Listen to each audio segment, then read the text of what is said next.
Estamos iniciando mais um programa Saúde em Dia. Hoje vamos falar um pouco a respeito de cleptomania. Nosso convidado é o médico psiquiatra Dr. Jairo. Jairo, é um prazer tê-lo aqui, inclusive o tema cleptomania, atendendo a pedidos de telespectadores mais uma vez. Vamos falar um pouquinho com os nossos telespectadores. Eu fico contente das pessoas se interessarem pelos temas da minha área, né? Cada vez mais é importante a gente divulgar essas informações. E desmistificar, tirar aquela coisa que psiquiatra é uma coisa que longe, quem Sim. vai no psiquiatra não está bem. Então, vamos tirar. São doenças comuns. Exatamente. E normalmente com um tratamento com bastante eficácia. Graças a Deus. E a pessoa não precisa ficar sofrendo, né? Jairo, então como o assunto hoje é cleptomania, eu gostaria que, se fosse possível, você desse uma explicação para os nossos telespectadores a respeito do que vem a ser a cleptomania. A cleptomania é uma doença clássica descrita há mais de 200 anos, né? Mania, a gente já sabe, é mania de alguma coisa, clepto é roubo, então seria mania de roubo. Propriamente, quem tem cleptomania tem uma compulsão por pegar pequenos objetos que não são seus, simplesmente pelo prazer do ato de roubar. Tá? A pessoa sente um prazer em A pessoa não rouba por valor, não rouba para vender, não rouba para usar. Normalmente são objetos que não têm valor financeiro, mas é diferente, são brinquedinhos, enfeites, decorações. Normalmente até na casa de familiares, de amigos, não é em loja. Né? Não em loja. Não. E é como se o cérebro daquela pessoa tivesse prazer em fazer uma coisa que não podia fazer, uma coisa mal feita, uma coisa escondida. E normalmente essa pessoa devolve o objeto roubado ou não? Normalmente ela sente culpa depois, até porque ela não tem uso para esse objeto. Normalmente, de repente na casa, coloca sem a pessoa ver. Na casa o objeto fica jogado. Se for possível, ela pode voltar o objeto para o mesmo lugar. Se não for possível, fica lá parado. É mais o ato, não é o objeto que conta muito aí. Ô Jairo, uma curiosidade. Por exemplo, você disse que em loja não, e normalmente mais em residências, né? Mas vamos pensar, a polícia foi chamada para verificar um roubo em determinado estabelecimento. A pessoa pode alegar que ele é um cleptomaníaco. Qual a diferenciação de ver um ladrão, uma pessoa que roubou por roubo mesmo, para poder vender, e aquela pessoa que tem a patologia que é o cleptomania? Não, inclusive tem outras patologias que roubam, né? Tem até o termo em inglês, o shoplifting, que são pessoas que fazem pequenos furtos em lojas de departamento, né, em supermercado.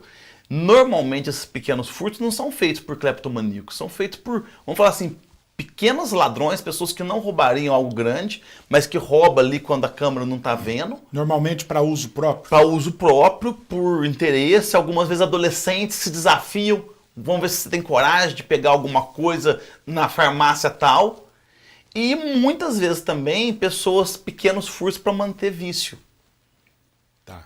E como, por exemplo, essa pessoa, como eu estava te dizendo, a polícia chegou. Sim. A pessoa chega na delegacia e vai falar, eu sou um cleptomaníaco. Como diferenciar o cleptomaníaco e o ladrão? Ela vai precisar de ter uma avaliação técnica muito bem feita, né? E não é muito fácil ela conseguir provar, porque afinal de contas, para a justiça, tem que ser a realidade e não a versão dela. Exatamente, porque pela justiça a pessoa roubou. Sim, exatamente. Né? Mas se ela conseguir provar que ela tem a doença, ela vai ter um atenuante. Inclusive, eu estou te perguntando, porque às vezes muitas pessoas, né, vão chegar, vão fazer um roubo, vão fazer um furto, e de repente chega na delegacia, seu delegado, eu sou cleptomaníaco. Então... Porque na verdade, mesmo você tendo a cleptomania, você tendo uma compulsão por roubo, você continua tendo juízo de realidade, sabendo o que é certo e o que é errado. Quer dizer, você pode ter um atenuante no crime, mas você fez o crime. Você sabe que é diferenciar o que é certo e errado, mas aconteceu o crime. Então vamos supor que eu tenho mania de correr de carro. E aí eu entro num acidente. Você sabe que estava errado. Né? Ô Jairo, e o diagnóstico? Como que a gente poderia, né, chegar no diagnóstico de cleptomania? Normalmente, Luciano, a pessoa procura ajuda por outras doenças do impulso. E a cleptomania é um dos impulsos que ela tem alterado também. Certo. Né? Isso é o mais comum. Agora, eventualmente, pode algum familiar descobrir a pessoa, né, abordar a pessoa e levar para procurar ajuda. Né? Algumas vezes, só da pessoa saber que alguém descobriu, só de ter alguém para compartilhar, só daquilo deixar de ser um segredo, a pessoa já consegue ter mais controle sobre o impulso. E isso é uma dica que eu dou para todos os meus pacientes. Certo. Tudo que a gente faz sozinho tem mais chance de fazer de forma compulsiva. Repetitivo. Se você come junto com alguém, a chance de você comer muito é menor do que se você come sozinho na madrugada na sua casa. Exatamente. Se tá você, à vontade, se você te bebe olhando. com amigos, o limite do tanto que você vai beber é a própria turma. Você bebe sozinho, não tem limite. Então, só do cleptomaníaco contar para a família, já não fica sozinho, ele já alivia o peso. Ele divide aquele problema. Divide, vai ter alguém que vai ajudar ele a se vigiar. Igual a gente vigia criança que tem tique nervoso, a criança para o tique. E já é, de repente, um caminho para tratar.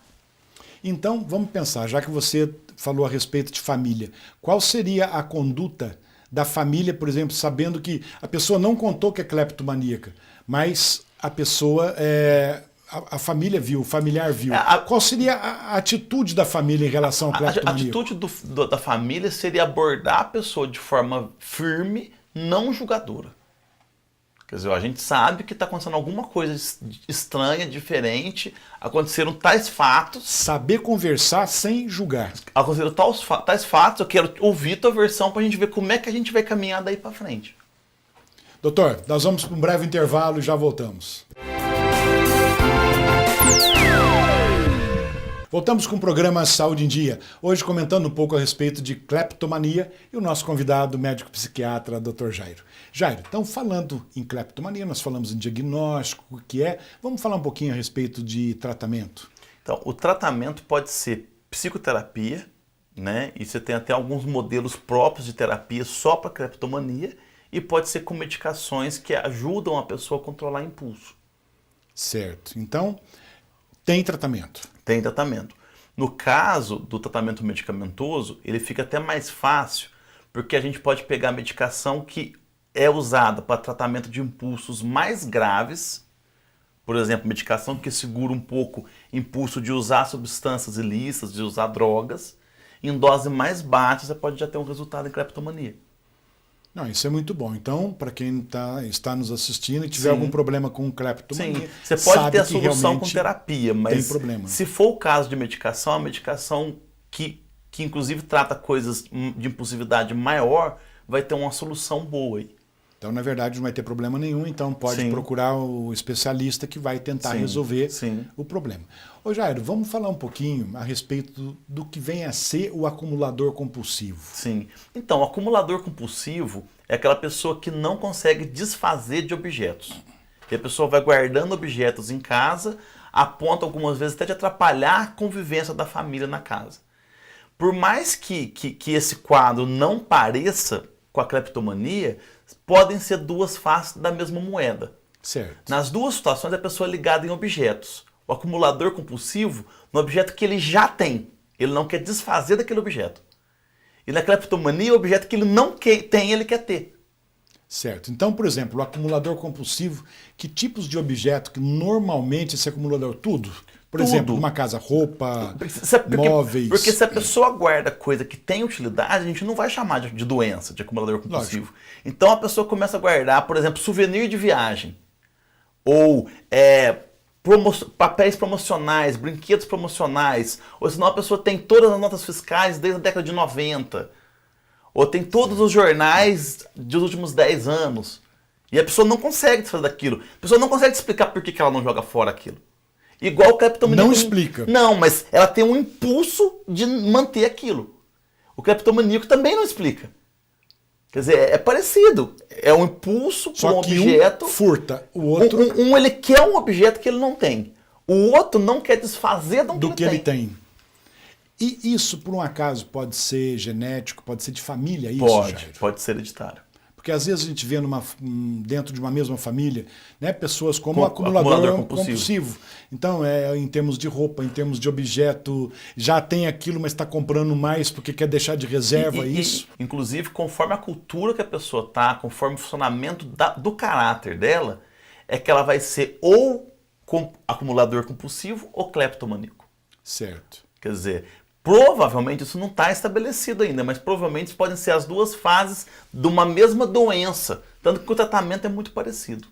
E como que o acumulador compulsivo te procura no seu consultório, na sua clínica? O acumulador compulsivo, sempre quem quer que ele vá é a família. É a família, né? É a família. Porque a família provavelmente fica, já estou cansado, você pode ter já tô problemas cansada de higiene, você pode ter problemas de logística, de organização da casa. Tem algumas situações aí, tem até alguns programas de TV que exploram esse assunto e aí mostram as casas, tem coisas até assustadoras, assim, de tanto que as pessoas guardam. E normalmente o acumulador compulsivo guarda com metodicidade. Ele perde muito tempo para organizar aquilo. Ô Jairo, você está falando que a pessoa perde tempo, vou contar um caso rapidinho. Inclusive conheci uma pessoa que também era um acumulador compulsivo. Essa pessoa comprou uma casa só para guardar objetos, porque na casa dele não cabia. Então isso é um acumulador compulsivo. É um acumulador compulsivo. E aí, por exemplo, se você tem um acumulador compulsivo que coleciona copos, aí ele está na casa de alguém e vê um copo que ele não tem, ele pode ficar cleptomaníaco ali. Quer dizer, ele acaba levando, então, além de acumulador compulsivo, sendo um as duas cleptomaníaco. faces da mesma moeda. E o acumulador compulsivo, como que você chega ao diagnóstico? Como que se faz o diagnóstico dele? Basicamente é quando você consegue estabelecer que aquele acúmulo não tem um fundamento que a pessoa consegue explicar. Quando você consegue estabelecer que a pessoa está em sofrimento. Quando você consegue estabelecer que a família está em sofrimento. A própria pessoa te fala isso. Se a pessoa fala assim, olha, eu tenho uma coleção de CD, tenho 1000 CD e adoro essa coleção. E não dispõe de nenhum... Mas assim, eu não tenho que tratar. Mas minha família está querendo que eu desfaça. Agora sim, quando eu tenho coleções de tudo e acumulo tudo, eu não consigo viver na minha casa, não consigo trabalhar, não consigo fazer minhas coisas, bom, aí a gente tem um problema. Por exemplo, é diferente, só para o telespectador entender, é diferente de uma pessoa, por exemplo, que... Um exemplo, coleciona chaveiro. Normal. É normal. Normal. Esse não é um acumulador compulsivo. O acumulador compulsivo, ele é como se ele colecionasse tudo. Tudo. É como se ele, qualquer coisa que pudesse ter a mínima utilidade ou valor sentimental, ele não consegue jogar fora.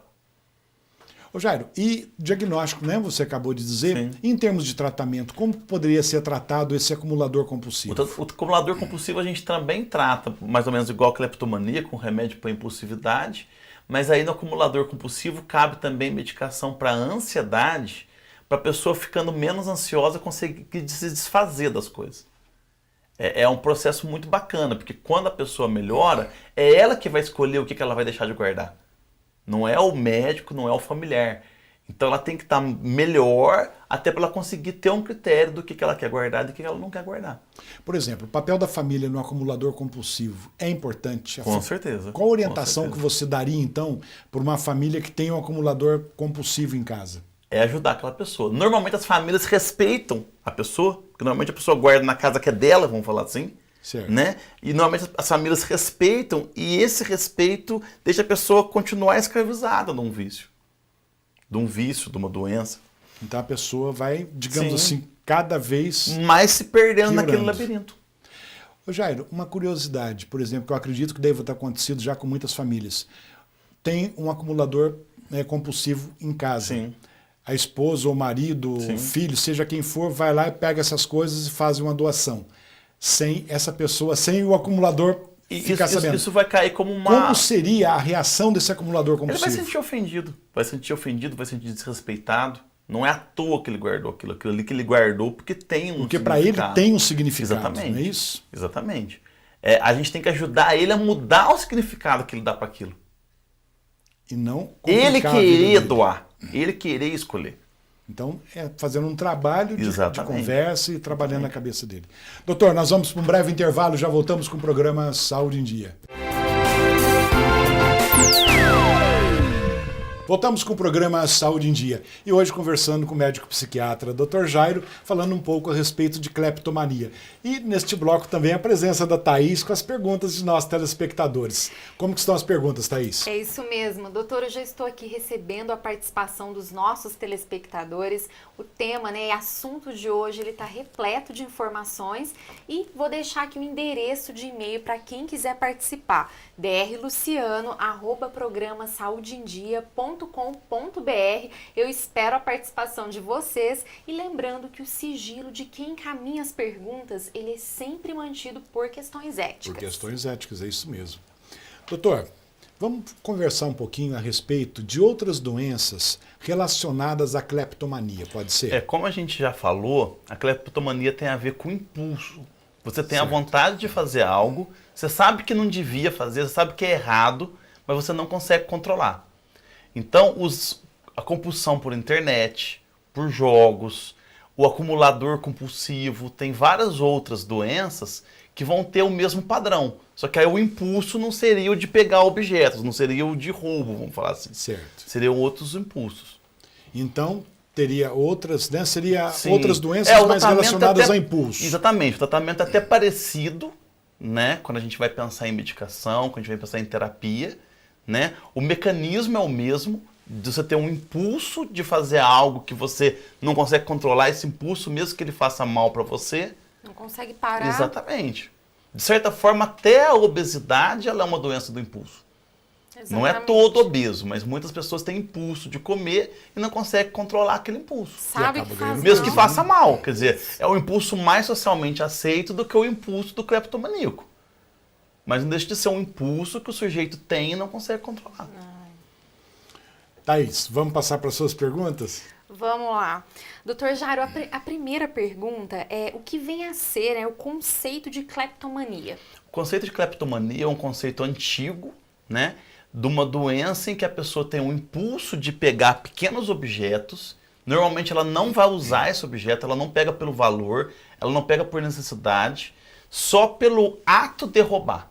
Existe um prazer no roubar, um prazer em ter pegado aquele objeto Naquele sem ato. ser visto, e a pessoa não consegue controlar e continua pegando. Inclusive, normalmente nem é em loja. O roubo em loja, os pequenos furtos em loja não são de cleptomaníaco. O cleptomaníaco normalmente pega na casa de familiares, na casa de amigos. Seria locais só. que seriam mais difícil acesso ou não? A pessoa percebe que não está sendo visto, tem um objeto que ele tem aquela vontade de ter, né? Uma questão ligada com o objeto, e aí ele pega. Pega, esconde na blusa, esconde no bolso, depois tem culpa, depois Leva não sabe pra nem o que casa. fazer com esse objeto. Olha só. Bom, a segunda pergunta, até uma pergunta interessante, é a respeito da diferença entre o furto e a cleptomania. A maior diferença aí, Thaís, é que no furto a intenção é pelo objeto.